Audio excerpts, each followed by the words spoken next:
Let us look briefly at the important question of foreign trade and foreign investment within a vertical state. We have seen that there'll be a transition from the horizontal to the vertical state. And the transition will not take place at once throughout the world.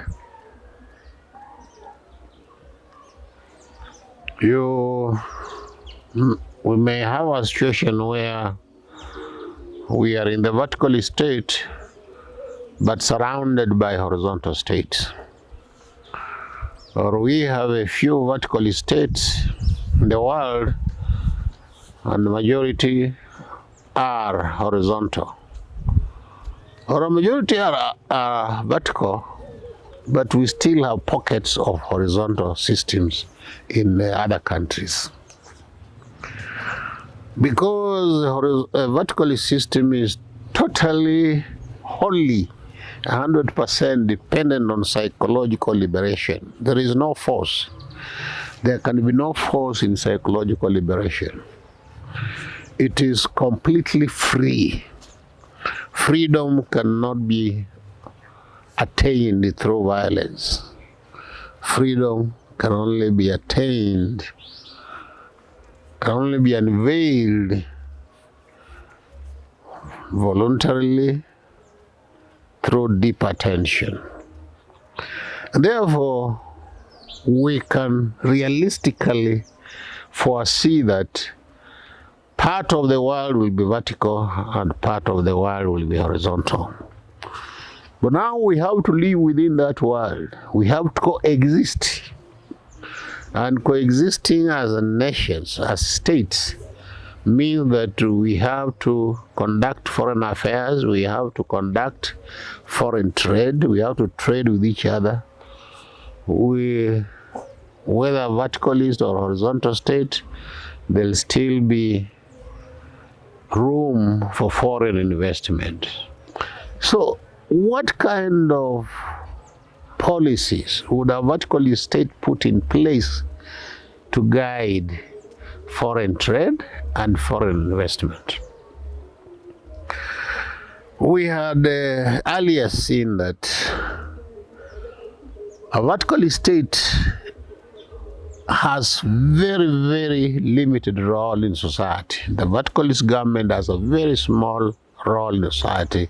Its role is purely regulatory, to ensure that things are happening rightly, people are relating the right way, no one is stepping on another person's feet. That is the role of the verticalist government.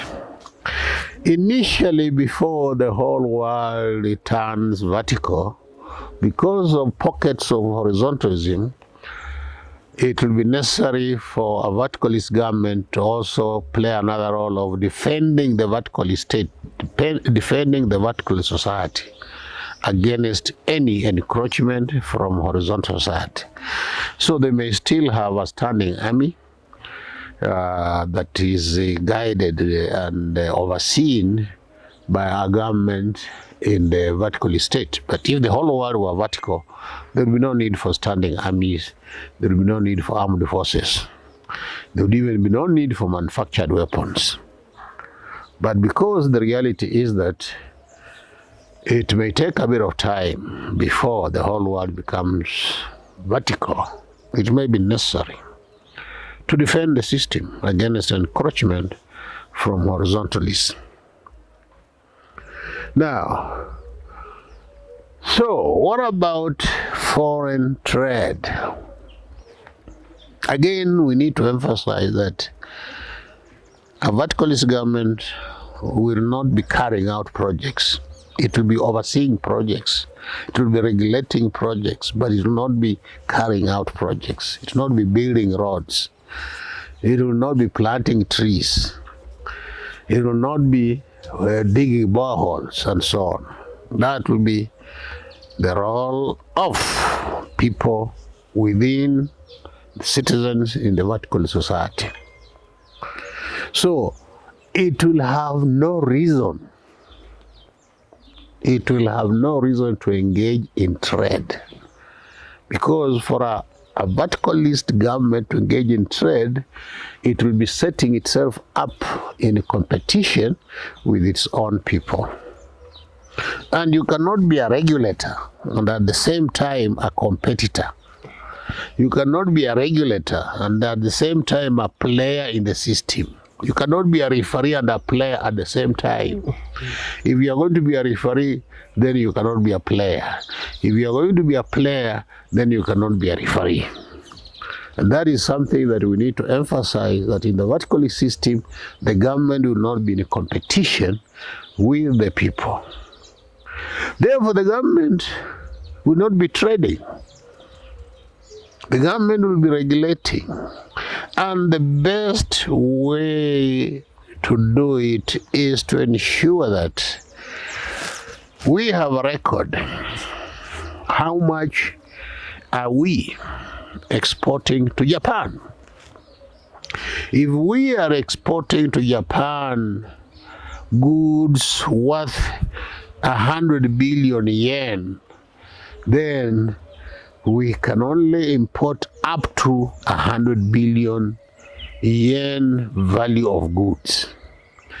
If we are exporting goods and the services worth 100 billion sterling pounds to the United Kingdom, we can only import goods worth that same amount from that country.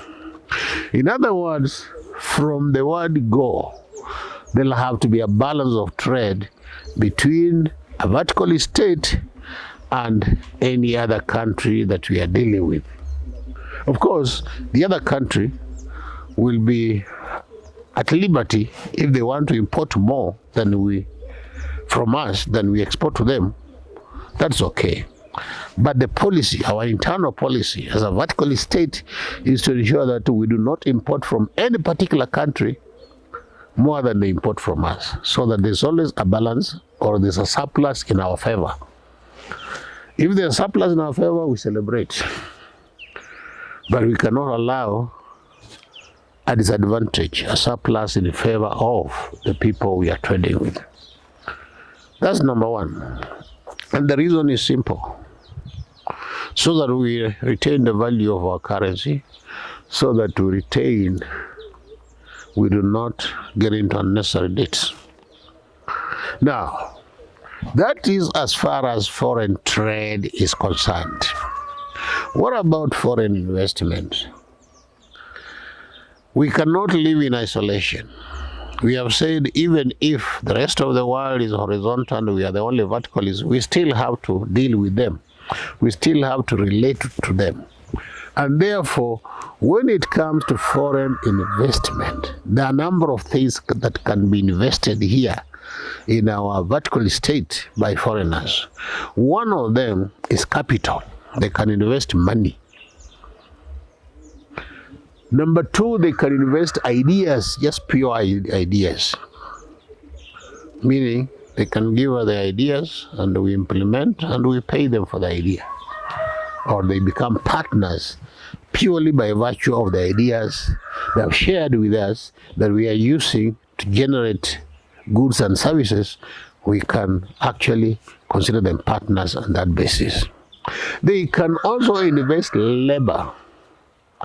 Maybe there are certain skills we need that we don't have. Or maybe we have some but are not sufficient, so they're highly priced. So we may need to bring in a few foreigners with such skills or better skills to invest here. So we have ideas which can be invested here. We have labor that can be invested here, and we have capital that can be invested here. Three things. Because no foreigner owns any land in our vertical state, so he cannot invest land. But a foreigner can invest his labor because it is of certain skills that we need.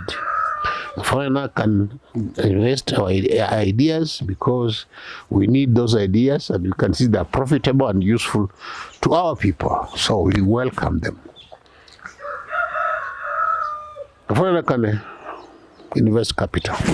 Capital is obvious because that's what the horizontal system knows.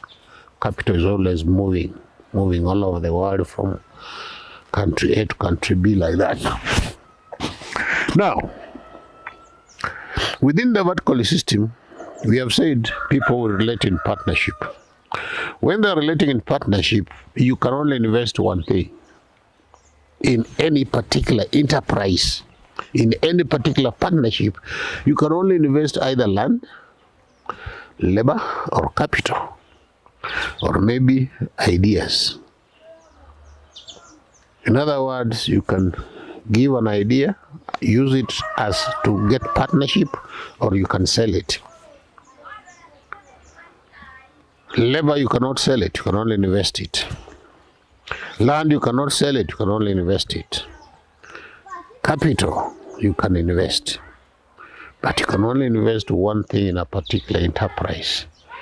Meaning what? Practically, in a verticalist state, unless you are an invalid, unless you have a serious disability, in which case it may be impossible for you to invest labor.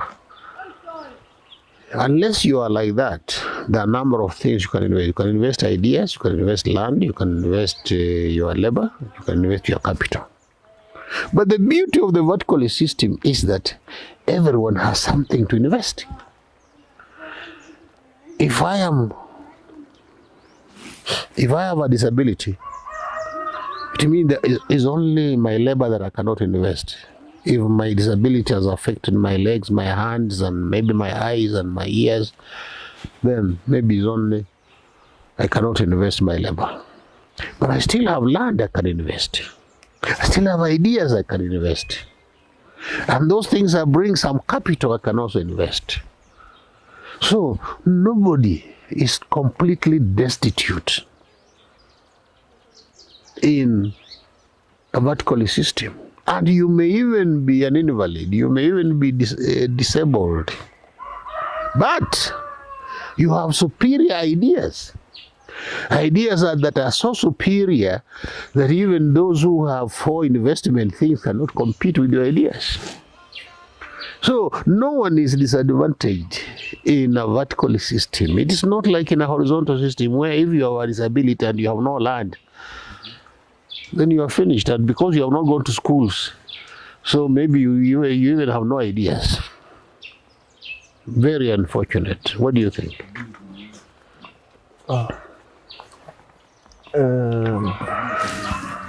Investment of labor, yes, is a key thing, because today, as we have said, an employer and an employee should read the employer's mind for the